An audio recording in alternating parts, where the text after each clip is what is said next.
Əsəd, öşmellik, ən axırda əsəd qıyğıcığımı, qılınğıcığımı ziyini var.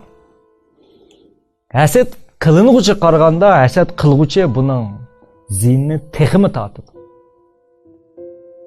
Bu, gerçi birdemlik adamның özünün biyaramlıqını pəsəytişki, azdul payıslı atqandaki tuğan bilen, bu xil əsəd qılış və qılınış işkili tərəfə oxşumğanları ziyan ekkeldi.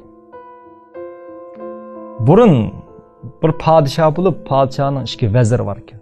İki vezir şunda əsəd, bir-birisi bek əsəd qıldı ki, öçkende. Bir gün padişah bilan çağırıbdı, vezirlerim, men sizlerge ma'lum narsa inam qilmoqchi. İnam qilishimning usuli bo'lsa, kim avval mendan nim talab qilsa, ikkinchisiga birinchi talab qilgan narsaning ikkisini berman debdi. Sen birinchi qalam talab qilsa, ikkinchisiga ikki qalam bermoqchi bo'libdi. Şo'lan bu ikki hasadxor bo'lgandan keyin avval talab qilish xohlamabdi. Oz ep qilishni, inomni oz ep qilish xohlamabdi. Va bir-birisi ishtiribdi. Sen avval talab qil, sen avval talab qil, sen avval talab qil, sen avval talab qil debdi.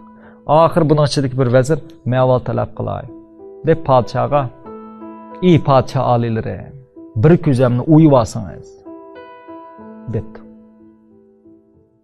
Demak, o mening bir ko'zimni o'yib olsangiz deyish orqali ikkinchi vazirning ikki ko'zini o'yg'izmoqchi.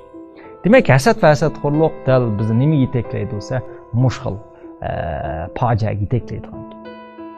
Shunga mening doim kishilar tashabbus qildim deymasa, sen atrofdagi odamlarning taraqqiy qilishiga, uning o'sishiga qancha yordam bergining, o'zingga yordam bergining.